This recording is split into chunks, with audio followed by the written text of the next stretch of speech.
Imagine कीजिए कि आप नेटफ्लिक्स या यूट्यूब जैसा कोई मॉडर्न स्ट्रीमिंग प्लेटफॉर्म लॉन्च कर रहे हैं ताकि 2 आवर की 50 गीगाबाइट 4K मूवी देख सकें। क्या होता है जब आप प्लेस करते हैं? क्या आपका डिवाइस ओपनिंग सीन दिखाने से पहले चुपचाप 40 मिनट्स तक बैठा रहता है और पूरी 50 गीगाबाइट्स को आपकी ड्राइव पर डाउनलोड करता है? बिल्कुल नहीं। अगर वीडियो प्लेटफॉर्म्स इस तरह काम करते तो स्ट्रीमिंग सर्विसेज सालों पहले बैंक करप्ट हो गई होती। इसके बजाय वीडियो प्लेयर लगभग तुरंत ही पहले कुछ सेकंड्स प्ले करना शुरू कर देता है।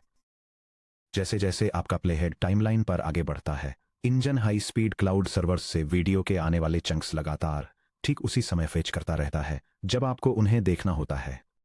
वो सीन्स जहां आप कभी नहीं पहुंचते, जैसे कि इंटरनेशनल ऑडियो डब्स या क्रेडिट्स के एंड में मिलने वाले बोनस फीचर्स, उन्हें कभी भी फेच या डाउनलोड किया ही नहीं जाता है।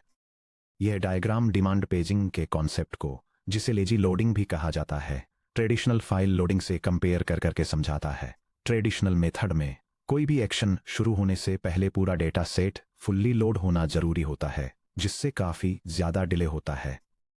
डिमांड पेजिंग के साथ डेटा का सिर्फ वही सेगमेंट जो तुरंत जरूरी है बफर और प्रोसेस किया जाता है, जिससे ऑपरेशन तुरंत तुरंत स्टार्ट हो जाता है, जबकि बाकी के सेगमेंट्स जैसे जैसे प्रोग्रेस होती है डिमांड पर लोड होते रहते हैं और अनयूज्ड डेटा को बिना छुए छोड़ दिया जाता है। यही स्ट्रेटेजी मॉडर्न वर्चुअल मेमोरी इंप्लीमेंटेशंस का बीटिंग हार्ट है। इसे डिमांड पेजिंग कहा जाता है। जब कोई प्रोग्राम बूट होता है तो प्रोसेस के पूरे बाइनरी पेलोड को फिजिकल रैम में लोड करने के बजाय ऑपरेटिंग सिस्टम वर्चुअल पेजेस को स्ट्रिक्टली ऑन डिमांड लोड करता है। यानी केवल तभी जब सीपीयू किसी इंस्ट्रक्शन को एग्जीक्यूट करने की कोशिश करता है या उस स्पेसिफिक पेज पर मौजूद डेटा पेलोड को एक्सेस करता है। Section break, the lazy pager engine. इसे सिर्फ तभी लाएं जब आपको इसकी जरूरत हो। सिस्टम इंजीनियरिंग के टर्म्स में सेकेंडरी डिस्क स्टोरेज और मेन मेमोरी के बीच वर्चुअल पेजेस को आगे पीछे स्वैप करने के लिए रिस्पॉन्सिबल कंपोनेंट को पेजर कहा जाता है। जब प्योर वर्चुअल मेमोरी की बात की जाती है तो कंप्यूटर आर्किटेक्ट्स अक्सर इस इंजन को लेजी पेजर कहते हैं। लेजी क्यों?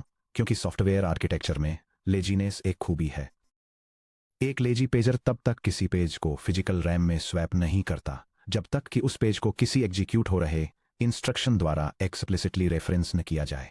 यह डायग्राम डिमांड पेजिंग का यूज करके कंप्यूटर प्रोसेस को इनिशियलाइज करने के स्टेप्स के सीक्वेंस को समझाता है। यह प्रोसेस कंट्रोल ब्लॉक क्रिएट करने, वर्चुअल एड्रेस स्पेस एलोकेट करने और एक खाली पेज टेबल सेटअप करने के साथ शुरू होता है। इसके बाद यह केवल एंट्री पॉइंट फंक्शन वाले स्टार्टिंग पेज को मेमोरी में लोड करता है। आखिर में प्रोसेसर प्रोग्राम को एग्जीक्यूट करना शुरू कर देता है और डिस्क से एडिशनल पेजेस को केवल तभी लाता है जब रन टाइम के दौरान उनकी जरूरत होती है। Hash hash hash pure demand paging versus pre paging. इस बात को सही मायने में समझने के लिए कि डिमांड पेजिंग कितनी अग्रेसिव हो सकती है, उन 2 अलग अलग स्ट्रेटेजीज के बारे में सोचिए जो एक ऑपरेटिंग सिस्टम नया प्रोसेस लॉन्च करते समय अपना सकता है। प्री पेजिंग यानी एंटीसिपेटरी लोडिंग। ओएस यह गेस करने की कोशिश करता है कि प्रोग्राम को तुरंत किन पेजेस की जरूरत होगी। यह प्रोग्राम काउंटर यानी पीसी को सेट करने से पहले फिजिकल रैम में main, global variables, initial stack pages और कॉमन यूटिलिटी फंक्शंस वाले कोड पेज को प्री लोड कर देता है। Pure demand paging. OS physical RAM में 0 पेजेज के साथ एक प्रोसेस शुरू करता है। यह इंस्ट्रक्शन पॉइंटर को सीधे एग्जीक्यूटेबल के स्टार्टिंग लॉजिकल एड्रेस पर सेट करता है। सबसे पहला इंस्ट्रक्शन फेच तुरंत फेल हो जाता है क्योंकि पेज रैम में नहीं होता है। हार्डवेयर एक ट्रैप फ्लैग करता है। ओएस डिस्क से पहला पेज फेच करता है और एग्जीक्यूशन फिर से शुरू हो जाता है। जैसे जैसे प्रोग्राम चलता है यह धीरे धीरे 1 बाय 1 करके एडिशनल पेजेस लाता है, सिर्फ तब जब कोई मिसिंग पेज ट्रैप का कारण बनता है। हालांकि pure demand paging lazy loading के एक्सट्रीम इंप्लीमेंटेशन को दिखाता है। लिनक्स, विंडोज और मैक ओएस जैसे modern general purpose operating systems एक हाइब्रिड अप्रोच का यूज करते हैं। वे एग्जीक्यूशन को तेजी से शुरू करने के लिए पेजेज के एक मिनिमल बूटस्ट्रैप सेट को प्रीपेज करते हैं और फिर प्रोसेस के बाकी लाइफ टाइम के लिए पूरी तरह से डिमांड पेजिंग पर स्विच कर जाते हैं। सेक्शन ब्रेक, द वैलिड इनवैलिडिटी यानी वर्चुअल मेमोरी का फ्लैग पुल। प्रोसेसर के हार्डवेयर को कैसे पता चलता है कि कोई दिया गया लॉजिकल पेज फिजिकल डीरैम फ्रेम के अंदर आराम से है या सेकेंडरी स्टोरेज में कहीं दूर पड़ा है? इसका जवाब प्रोसेस के पेज टेबल एंट्री यानी पीटीई के हर एंट्री में मौजूद वैलिड इनवैलिड यानी वी या आई बिट में है, जो चैप्टर 6 में इंट्रोड्यूस किया गया एक कोर कंट्रोल बिट है। वर्चुअल मेमोरी के तहत इस बिट का मतलब काफ़ी बढ़ जाता है। यह डायग्राम वर्चुअल मेमोरी सिस्टम में एक पेज टेबल एंट्री के स्ट्रक्चर को दिखाता है। इसमें एक वैलिड या इनवैलिड बिट के लिए फील्ड्स होते हैं जो ये इंडिकेट करते हैं कि पेज करंटली फिजिकल मेमोरी में है या नहीं। फिजिकल मेमोरी लोकेशन को पॉइंट करने वाला एक फ्रेम नंबर होता है, और अगर पेज आउट हो गया है तो सेकेंडरी स्टोरेज या स्वैप डिस्क स्पेस के लिए एक रेफरेंस लिंक होता है। वैलिड यानी $1 ये इंडिकेट करता है कि एसोसिएटेड लॉजिकल पेज लीगल है और करेंटली फिजिकल रैम फ्रेम में मौजूद है। एमएमयू तुरंत लॉजिकल एड्रेस को फिजिकल एड्रेस में ट्रांसलेट कर सकता है और सीपीयू क्लॉक साइकिल्स के अंदर मेमोरी एक्सेस को पूरा कर सकता है। इनवैलिड यानी $0 ये इंडिकेट करता है कि पेज फिजिकल रैम में नहीं है। क्रूशियली, एक इनवैलिड स्टेटस 2 डिस्टिंक्ट कंडीशंस में से किसी वन की तरफ इशारा करता है। यह डायग्राम डिसीजन फ्लो को दिखाता है जब एक पेज टेबल एंट्री का वैलिड बिट 0 होता है। अगर रिक्वेस्टेड पेज लेजिटिमेट है लेकिन अभी सेकेंडरी स्टोरेज पर है तो एक पेज फॉल्ट ट्रैप ट्रिगर होता है जो ऑपरेटिंग सिस्टम को डिस्क से पेज लोड करने के लिए प्रॉम्प्ट करता है। दूसरी तरफ, अगर मेमोरी एक्सेस इलीगल है, जैसे कि आउट ऑफ बाउंड्स होना या परमिशन वायलेट करना, तो एक सेगमेंटेशन फॉल्ट ट्रैप ट्रिगर होता है जिससे ऑपरेटिंग सिस्टम प्रोसेस को टर्मिनेट कर देता है। पेज कॉन्सेप्ट में वैलिड है लेकिन डिस्क पर रेजिडेंट है। लॉजिकल एड्रेस प्रोसेस के वैलिड एड्रेस स्पेस का हिस्सा है। फॉर एग्जाम्पल, प्रोग्राम बाइनरी के अंदर का कोई फंक्शन या कोई डायनेमिक हीप रीजन, लेकिन इसका डेटा करेंटली डिस्क या स्वैप स्पेस में है। इसे एक्सेस करने की कोशिश करने पर एक पेज फॉल्ट ट्रिगर होता है। पेज सच में इनवैलिड है या ये एक इलीगल एक्सेस है। लॉजिकल एड्रेस प्रोसेस के एलोकेटेड बाउंड्स के बाहर पॉइंट करता है, जैसे कि कोई डीरेफरेंस्ड नल पॉइंटर या आउट ऑफ बाउंड्स एर इंडेक्स। इसे एक्सेस करने की कोशिश करने पर एक इनवैलिड रेफरेंस ट्रैप ट्रिगर होता है जिससे ऑपरेटिंग सिस्टम प्रोग्राम को यूनिक्स पर सेगमेंटेशन फॉल्ट सिगवी या विंडोज पर एक्सेस वायलेशन के साथ टर्मिनेट कर देता है। चलिए देखते हैं कि डिमांड पेज्ड रिजीम के तहत एक प्रोसेस की पेज टेबल इन बिट्स को कैसे मैप करती है। यह डायग्राम वर्चुअल मेमोरी मैनेजमेंट के कॉन्सेप्ट को समझाता है और दिखाता है कि कैसे एक ऑपरेटिंग सिस्टम पेज टेबल का यूज करके लॉजिकल एड्रेस स्पेस को फिजिकल मेमोरी और सेकेंडरी स्टोरेज से मैप करता है। यह दिखाता है कि कैसे active pages physical memory frames में लोड होते हैं जबकि इनएक्टिव पेजेस डिस्क स्टोरेज में स्वैप आउट हो जाते हैं। ऊपर दिए गए डायग्राम में पेजेस 0 और 2 क्रमशः RAM फ्रेम्स 3 और 1 में लोडेड हैं। उनके वैलिड बिट्स 1 पर सेट हैं। पेजेस 1 और 3 सेकेंडरी स्टोरेज स्वैप स्पेस में हैं। उनके वैलिड बिट्स 0 पर सेट हैं। अगर CPU पेज 0 के अंदर कोड एग्जीक्यूट करने की कोशिश करता है तो MMU आसानी से एड्रेस को फ्रेम 3 पर रिजॉल्व कर देता है। अगर CPU पेज 1 के अंदर किसी वेरिएबल को रीड करने की कोशिश करता है तो MMU 0 बिट पर पहुंचता है और एग्जीक्यूशन को रोक देता है, जिससे एक पेज फॉल्ट ट्रैप ट्रिगर होता है। सेक्शन ब्रेक, एक पेज फॉल्ट की एनाटॉमी। 7 step operational timeline. एक पेज फॉल्ट कोई प्राम बग या सिस्टम क्रैश नहीं है। ये CPU की मेमोरी मैनेजमेंट यूनिट द्वारा ऑपरेटिंग सिस्टम कर्नल से इंटरवेंशन की रिक्वेस्ट करने के लिए रेज किया गया एक रूटीन हार्डवेयर एक्सेप्शन है। जब कोई एग्जीक्यूटिंग इंस्ट्रक्शन किसी इनवैलिड वर्चुअल पेज को रेफरेंस करता है तो ऑपरेटिंग सिस्टम और हार्डवेयर एक मुश्किल multi step recovery sequence perform करते हैं ताकि रनिंग प्रोसेस को बिना ये पता चले कि कोई इंटरप्शन हुआ है पेज अवेलेबल कराया जा सके। यहाँ वह exact step by step sequence दिया गया है जो पेज फॉल्ट होने पर होता है। यह diagram step by step process को दिखाता है कि कैसे एक operating system page fault exception को हैंडल करता है। यह तब शुरू होता है जब सेंट्रल प्रोसेसिंग यूनिट एक ऐसे लॉजिकल एड्रेस को एक्सेस करने की कोशिश करता है जो अभी फिजिकल मेमोरी में लोडेड नहीं है।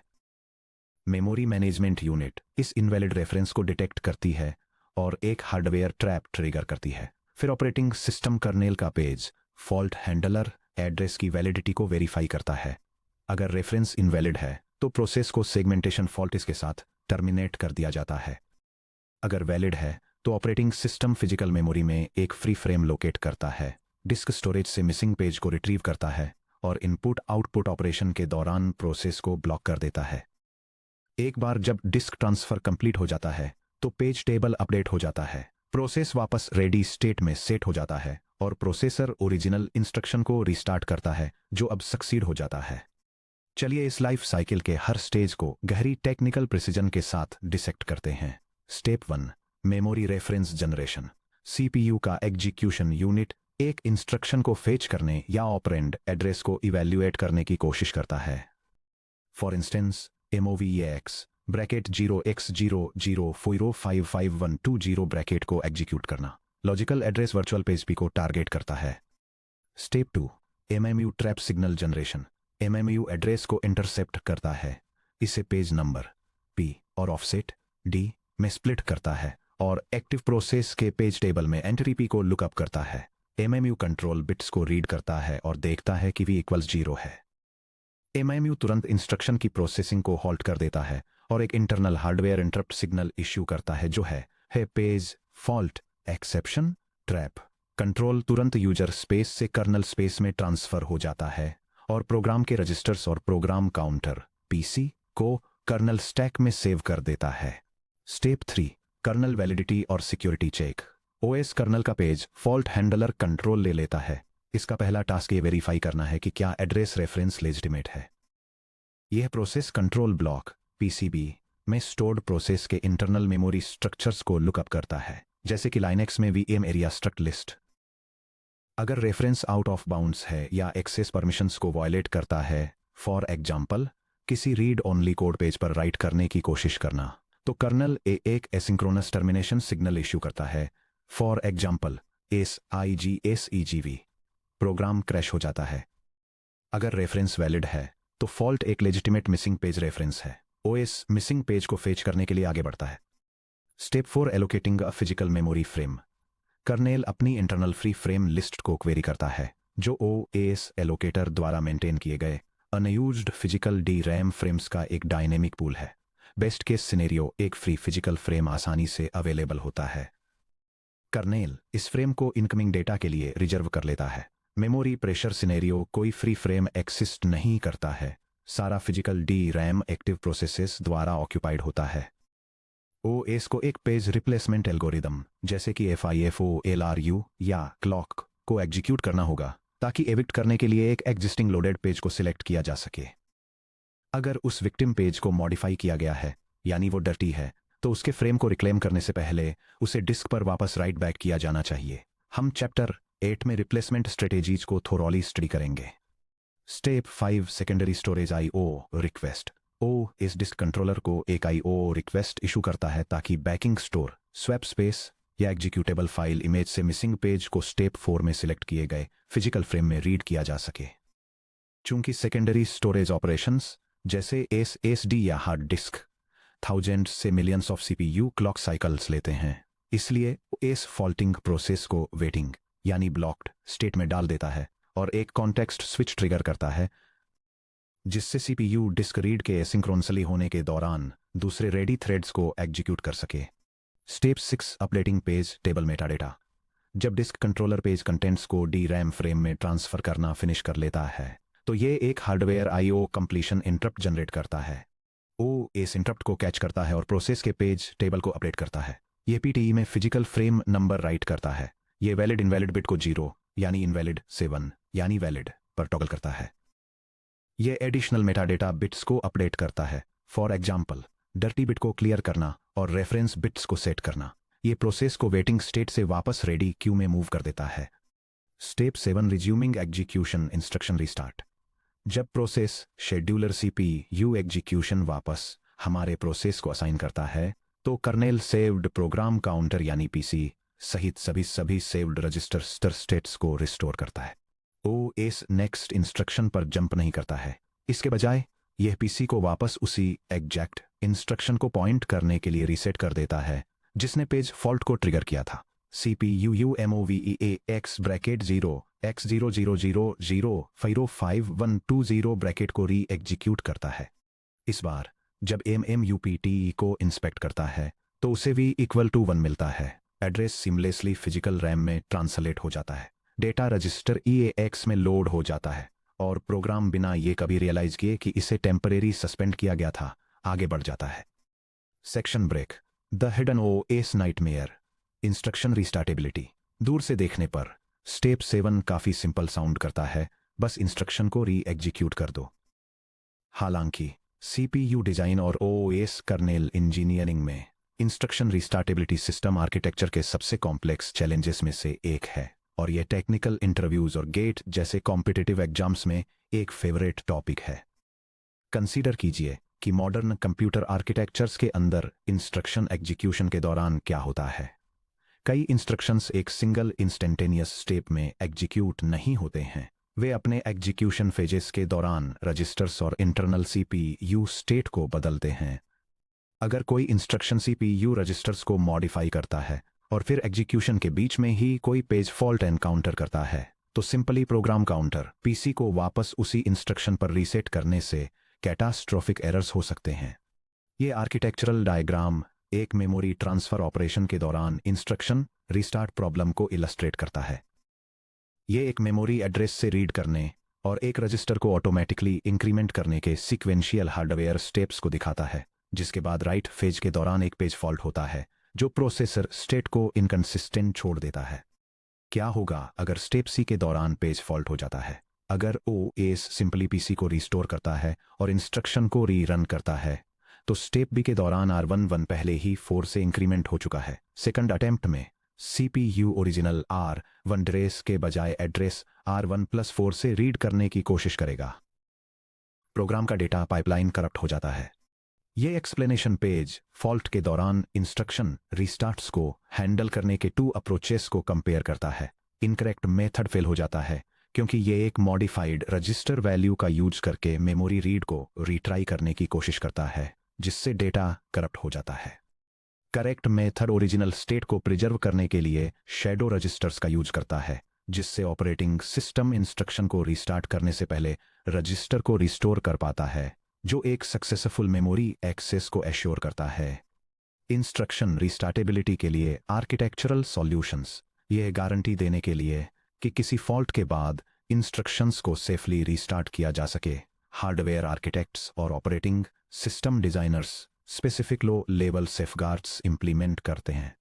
हार्डवेयर शैडो रजिस्टर्स और undo logging CPU hidden internal micro architectural registers को मेंटेन करता है, जो मॉडिफाइड रजिस्टर्स के कॉपी स्नैपशॉट्स स्टोर करते हैं।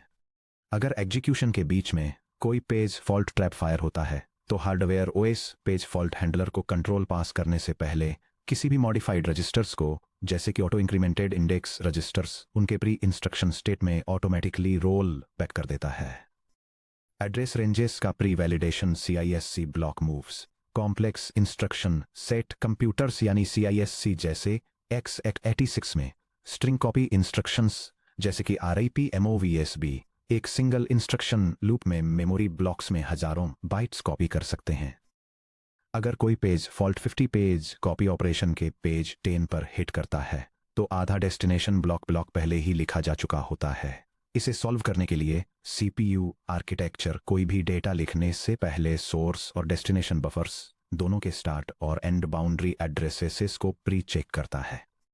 अगर कोई भी पेज बाउंड्री इनवैलिड होती है, तो हार्डवेयर मेमोरी या रजिस्टर स्टेट के एक सिंगल बाइट के भी म्यूटेट होने से पहले पेज फॉल्ट ट्रैप को ट्रिगर कर देता है। Section break deep link page faults को चैप्टर 1 इंटरप्ट आर्किटेक्चर से कनेक्ट करना। ऑपरेटिंग सिस्टम्स की सच्ची मास्टरी हासिल करने के लिए आपको यह देखना होगा कि इस बुक के अलग अलग चैप्टर्स कैसे एक सिंगल यूनिफाइड होल में एक साथ फिट होते हैं। ध्यान दीजिए कि कैसे पेज फॉल्ट हैंडलिंग पाइपलाइन सीधे उस फाउंडेशनल इंटरप्ट मैकेनिज्म पर रिलाई करती है जिसे हमने चैप्टर 1 में इंट्रोड्यूस किया था। यह flowchart step by step process को दिखाता है कि कैसे एक कंप्यूटर प्रोसेसर और ऑपरेटिंग सिस्टम एक पेज फॉल्ट एक्सेप्शन को हैंडल करते हैं। यह हार्डवेयर लेवल पर शुरू होता है, जहां सेंट्रल ऑपरेटिंग प्रोसेसर फॉल्ट को डिटेक्ट करता है, करंट एग्जीक्यूशन स्टेट को कर्नल स्टैक में सेव करता है, अपने प्रिविलेज लेवल को कर्नल मोड में एलिवेट करता है और इंटरप्ट वेक्टर टेबल को रेफर करता है। इसके बाद फ्लो ऑपरेटिंग सिस्टम कर्नल पर ट्रांजिशन करता है, जो जरूरी डिस्क ऑपरेशंस को परफॉर्म करने, पेज टेबल को अपडेट करने और ओरिजिनल प्रोग्राम एग्जीक्यूशन को सेफली रिज्यूम करने के लिए इंटरप्ट सर्विस रूटीन को एग्जीक्यूट करता है। एक पेज फॉल्ट सिंपली एक स्पेशलाइज्ड सिंक्रोनस सॉफ्टवेयर ट्रैप है, जो कि इंस्ट्रक्शन कंडीशंस के रिस्पॉन्स में हार्डवेयर एमएमयू द्वारा जनरेट किया गया एक इंटरनल इंटरप्ट होता है, न कि किसी कीबोर्ड या नेटवर्क कार्ड द्वारा भेजा गया एक एसिंक्रोनस एक्सटर्नल हार्डवेयर इंटरप्ट। इस इंटरप्ट ब्रिज को समझने से आप एक हाई लेवल मैलॉक कॉल से लेकर फिजिकल ट्रांजिस्टर लाइंस के लो लेवल फ्लिप तक कोड एग्जीक्यूशन को ट्रेस कर सकते हैं। Section break, check your understanding gate और इंटरव्यू रेडीनेस। इस सेक्शन को रैप अप करने से पहले इन कॉन्सेप्ट वेरिफिकेशन चैलेंजेस के साथ डिमांड पेजिंग मैकेनिक्स की अपनी समझ को टेस्ट करें। क्वेश्चन 1, एक पेज फॉल्ट और एक सेगमेंटेशन फॉल्ट के बीच फंडामेंटल डिफरेंस क्या है? आंसर, एक पेज फॉल्ट एक रूटीन हार्डवेयर एक्सेप्शन है जो तब रेज होता है जब कोई इंस्ट्रक्शन एक वैलिड वर्चुअल एड्रेस को एक्सेस करता है जिसका corresponding page currently physical RAM में लोडेड नहीं होता है। ओएस इसे ट्रांसपेरेंटली डिस्क से पेज को रैम में लाकर रिजॉल्व करता है। एक सेगमेंटेशन फॉल्ट तब होता है जब कोई इंस्ट्रक्शन एक इलीगल वर्चुअल एड्रेस को एक्सेस करता है जो आउट ऑफ बाउंड्स अनएलोकेटेड होता है या एक्सेस परमिशन को वायलेट करता है। ओएस फॉल्टिंग प्रोसेस को टर्मिनेट करके इसे हैंडल करता है। Section break, question 2, pure demand paging में जब कोई प्रोसेस पहली बार इनिशियलाइज्ड होती है तो उस प्रोसेस के कितने पेजेस फिजिकल रैम में लोड होते हैं? Answer, 0 pages. Pure demand paging के तहत एक प्रोसेस फिजिकल रैम में 0 पेजेस के साथ एग्जीक्यूशन शुरू करती है। सबसे पहला इंस्ट्रक्शन फेच तुरंत एक पेज फॉल्ट ट्रिगर करता है ताकि कोड एंट्री पॉइंट वाले फर्स्ट पेज को अंदर लाया जा सके। Section break, question 3, CISC architectures जैसे कि x86 पर इंस्ट्रक्शन रिस्टार्टेबिलिटी को इंप्लीमेंट करना सिंपल रिस्क आर्किटेक्चर्स जैसे कि आर्म या रिस्क 5 की तुलना में अधिक डिफिकल्ट क्यों है? Answer, six architectures complex multi step instructions को सपोर्ट करते हैं जो एक ही इंस्ट्रक्शन साइकिल के अंदर मेमोरी रीड्स, मॉडिफिकेशंस, रजिस्टर्स के ऑटो इंक्रीमेंट्स और मेमोरी राइट्स सब परफॉर्म कर सकते हैं।